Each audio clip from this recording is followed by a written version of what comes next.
Cancer, hi, welcome to Mr. Queen PH at ito ang inyong energy update for July 1 to 15, 2025. So if you're interested in private readings, meron tayong link sa description at sa pinned comment. Paka-check nyo na lang information kung paano mag-book for a private reading, and please subscribe to our channel to show your support. Like, share this video at comment na rin kayo kung kayo'y naka-resonate.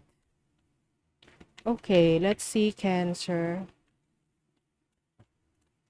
Energy update, July 1 to 15.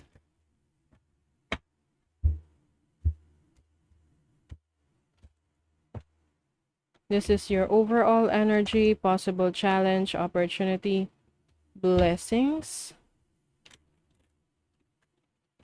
Let's see the energy of your money, career, finances. And love life.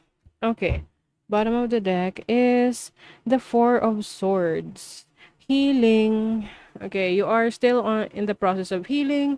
Maaring mas na-enjoy mo ngayon yung pagtulog or pagpapahinga. Hindi mo minamadali ang mga bagay-bagay ngayon. You are connecting to yourself, no? Maaring to your higher self. Oh, okay, okay. Cancer. Kaya siguro, no, ina-isolate mo yung sarili mo ngayon, hindi ka masyado naglalabas, nagpapahinga ka, at nag-heal from a disappointment, no? This can be a disappointment sa person, sa relationship, pwedeng sa isang tao, katrabaho mo, sa boss mo, or life in general, no? So, you feel betrayed about something na pinagkatiwalaan mo, someone or something na pinagkatiwalaan mo. Parang may umasa ka dito eh. Tapos biglang hindi pala. Ganon. So, it's not easy na tanggapin for you, but you are open to healing. Open ka sa mga bagay na dapat mong gawin para makarecover ka kaagad. At isa sa ginagawa mo ngayon ay ang pagpo-focus sa iyong career, sa trabaho mo, sa finances mo. You are building your finances. Mas nagiging independent ka ngayon. Some of you are starting your own business or your own source of income na hindi nyo kailangan ng boss para kumita ng pera, or hindi nyo kailangan magtrabaho para sa isang tao or sa isang business. So you want to develop your financial independence. Oo. Pagiging independent. And then you have the Three of Cups. Some of you maaari magkaroon ng challenging situation sa isang kaibigan, very close friend, no? Pwedeng isa yun sa disappointment mo. Dahil maaring may expectation ka sa close friend mo na ito, tapos hindi pala niya ma-deliver yung iyong expectations. And then, some of you naman, you might experience like, yung iba lang naman ha, hindi lahat, third party situation.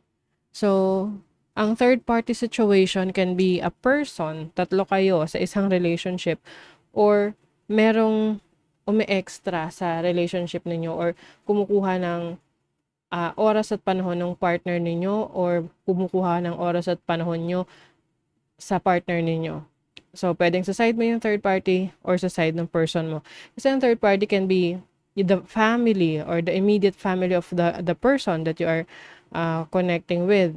Like yung parents nila, kapatid nila, or kaibigan, or even yung trabaho na pwedeng may ibang priority yung person mo.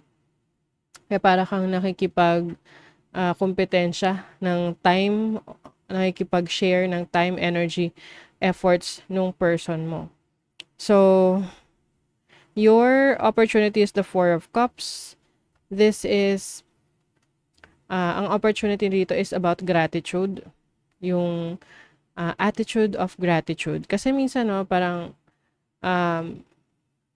pag meron tayong gusto na makuha, hindi natin hindi natin nakuha, na di-disappoint tayo. We feel bad about ourselves, not considering na meron tayong blessings, na meron tayong mga bagay na meron sa atin na mako-consider natin na blessings. 'Di ba? Yung pagiging healthy na lang, yung maayos yung pangangatawan mo, wala kang problema, wala kang sakit, malusog ka, malakas ka, nagagawa mo yung gusto mo. That already is a blessing, 'di ba? Kaya lang minsan na ano natin 'yan, nate-take for granted natin 'yan na kasi feeling natin that's normal. Normal na 'yon. We tend to, see other opportunities ng ibang tao na bakit sila ganun yung na-experience nila at ikaw hindi. So, doon nagke-create siya ng parang kakulangan ng self-worth, yung value mo sa sarili mo kasi nga you are starting to compare your life sa ibang tao. Whereas, meron din naman ng mga tao na kino-compare nila yung sarili nila sa'yo na buti ka pa, 'di ba? Buti ka pa, ganito yung situation mo. So, laging may gano'n. Laging may mga taong will compare their lives to others. Kaya lang ang importante rito is you are focusing on the blessings na meron ka na ngayon. Hanapin mo yung mga reasons para maging masaya ka, yung reasons para maging thankful ka sa blessings na natatanggap mo. Malaki man yan o maliit. Kasi pag ganun yung mindset mo, mas makaka-attract ka ng mas marami pang blessings. And then your blessing, speaking of blessing, the Justice card. So this is bringing balance into your life.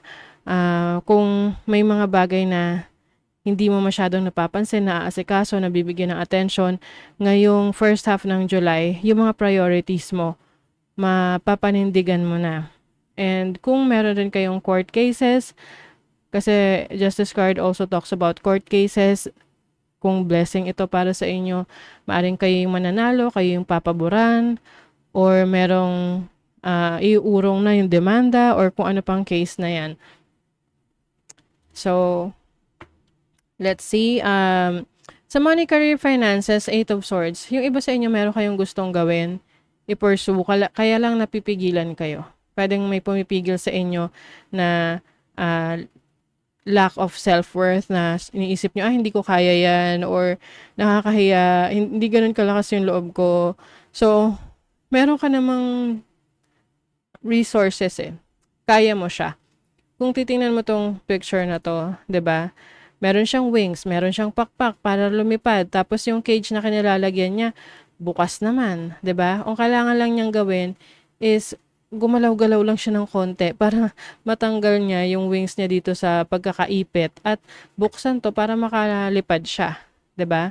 So, kumbaga, andun na yung resources, nasa iyo na yung susi, ang gagawin mo na lang, kukunin mo yung susi at i-unlock mo doon sa susian, 'di ba? Para mabuksan mo yung pinto ng opportunity. So, ganun yung opportunity for you sa money ninyo, sa business ninyo, sa career ninyo. Kailangan lang kumilos, okay? So, sa love life, you have the Two of Wands. I see someone na namimiss niya ang kanyang person. Namimiss nyo ang inyong person, or kayo ay namimiss na inyong person, lalo na kung ito ay long distance relationship. I also see someone na magte-take ng action towards a certain connection. So, this can be you or your person. Mature woman. So, maaaring ikaw to, yung mature woman or the person that you're dealing with. You have children. So, main concern nyo rin ang anak ninyo, kung meron na kayong anak. Or kung wala naman, this is about being happy, na parang bata. Ganon. Bringing out the child in you. Some of you, if you're single, pwedeng kayo ay makikipag-date, lalabas, mag-enjoy with others, no? Getting to know someone. Regeneration, pagpapalakas ng inyong sarili. Maaring kayo ay binibuild nyo yung inyong sarili, no? Kumbaga nagpapalakas ulit kayo, nag-exercise kayo. Ang pagpapalakas naman, hindi lang yan physical, no? Mental din yan, emotional, spiritual. Uy, truth to be told. So, another blessing for you that I'm seeing here is may katotohanang mabubunyag. Yung katotohanang mabubunyag na yan is, ito yung bagay na magpapalaya sa'yo. At least hindi ka na trapped, no?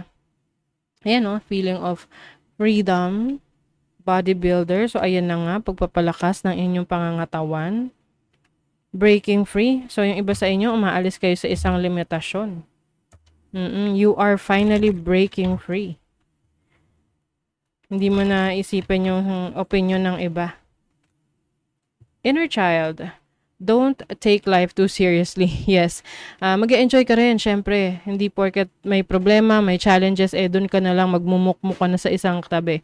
This is also the best time para i-ground mo yung sarili mo, have fun, go out, meet new people. Kasi pag uwi mo, ayan, masaya ka na ulit. 'Di ba? So that is your reading, Cancer. Thank you so much. See you again.